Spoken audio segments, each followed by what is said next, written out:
외로운 율곡, 퇴락해가는 조선은 시대의 문제를 제대로 파악하고 해결의 실마리를 찾아낸 한 인물을 준비했다.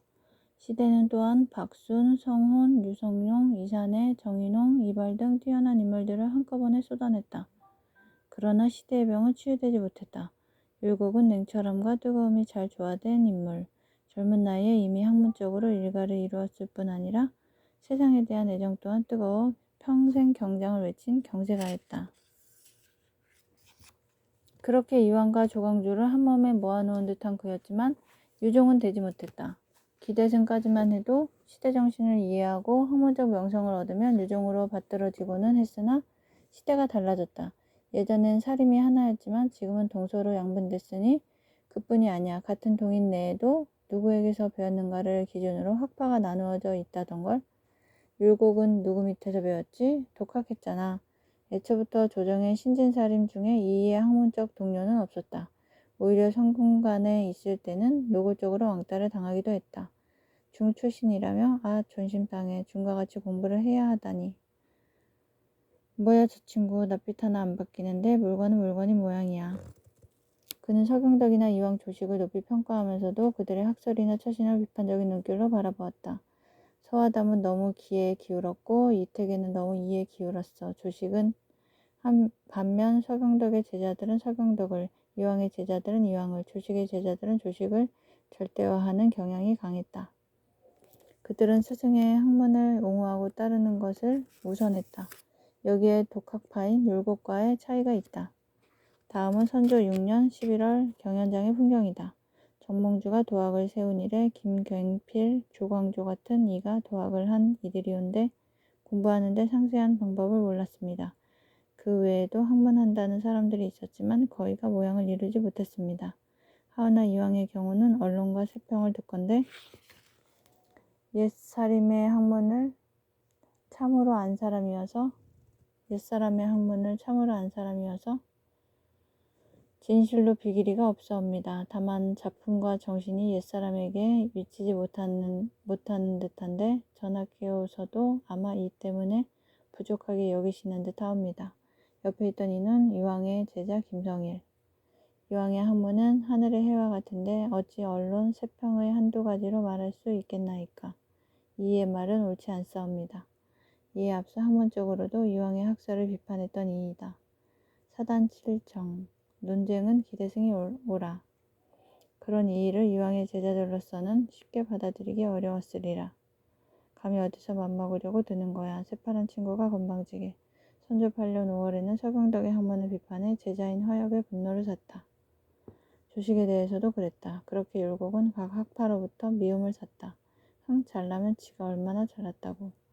또한 유학자들은 태생적으로 보수적이기 쉬워서 옛 성현의 말씀과 조정의 예법을 따르는 게 바른 정치의 지름길이지. 유성룡도 이렇게 말하고는 했다. 율곡은 학문이 깊고 인품도 훌륭하나 지나치게 고치려 드는 게 문제야. 이런 환경에서 경장 주장이 힘을 얻는 길은 왕의 지지밖에 없다 하겠다. 하지만 왕도 율곡을 마음에 들어 하지 않았다. 과격한 주장만 일삼는 데다 나를 대하는 태도도 마음에 안 들어. 율곡은 적당히 넘어가는 법이 없었다. 하루는 누가 북방이 텅 비었다며 장수를 골라 대비해야 한다고 아뢰었다. 조정에 큰소리치는 자들이 많은데 뭐가 걱정이냐. 만일 오랑캐 기병들이 쳐들어온다면 큰소리친 자들에게 맞게 하겠다. 유학자들의 평소 행태에 대해 가졌던 불만을 드러낸 것인데 큰소리치는 사람이란 어떤 일을 말씀하시는 것이옵니까? 만일 실속 없이 큰소리만 치는 사람이라면 임명했다간 일을 망칠 것이옵니다. 그게 아니고 옛것을 좋아하고 선인을 좋아하는 사람을 큰소리친다고 여기셨다면 성상의 정교는 옳지 않사옵니다. 임금의 말씀 한번 나오면 사방에 전해지는 것이니 그 말씀이 좋지 않으면 천리 밖에서부터 그 명을 따르지 않는 법이옵니다. 그런데 지금 전학해오서 유자들을 큰소리친다고 지목하시어 북쪽으로 보낸다 하시니 잘잘잘. 중종대왕께서 조광조 때문에 얼마나 짜증났을지 알 것 같네. 왕의 기분을 고려해 듣기 좋게 말할 줄도 모른다. 무릇 임금은 구중에 깊이 계시면서도 참다운 덕이 있다면 백성이 보고 느껴 사방이 감동하는 법인데 백성이 초췌하고 풍속이 퇴폐한 것이 오늘날보다 심한 때가 일찍이 없었사옵니다. 그래 내가 가장 덕이 부족한 임금이다. 왕은 이의 주장에 귀 기울이지 않았고 그렇긴 하다만 그러면 지체 없이 사직하여 물러났다. 다시 부르면 사양하다가 신은 재주도 없는 데다 병이 있어. 나오면 또 경장. 글쎄 그거는 말이지. 도대체가 바뀌질 않네 그려. 너무 교격해. 그래 물러가라. 가서 인격을 좀 더 성숙시키면 그때 써줄게. 물러나면 이왕처럼 학문과 교육에 힘썼다. 그러나 이왕과는 달리 물러나서도 늘 중앙정치의 흐름에 관심을 기울였다. 여러 차례 소를 올려 바른정치와 경장의 필요성을 논했으며 동서의 화합에 힘을 보태려 했다. 그러나 6, 7년 동안의 동서 화합 노력 또한 선조 14년에 파탄을 맞는다. 사림 특히 동인의 신뢰도 얻지 못하고 임금의 신임도 얻지 못했는데 성공할 리가 만무하지. 동인은 서인인 윤도술 형제와 조카가 뇌물을 받았다고 탄핵해 무리하게 조사함으로써 서인의 분노를 사더니 다 알고 있느니라. 윤씨들이 맡긴 쌀을 어디로 숨겼느냐 바른대로 구하렸다. 이발 정인홍 등은 기어코 심의겸을 탄핵하려 했다. 내가 처리함세. 이와 성훈이 만류했다. 의겸은 이제 어미 잃은 병아리일 뿐이요. 그를 논핵하면 사림들의 의혹을 일으켜 소란이 일 것이요. 정인홍과 같은 조식의 문화인 김우홍도 만류했다. 그래요. 이 탄핵은 없던 일로 하십시다. 알겠습니다. 다들 그리 말씀하시니 그만두지요.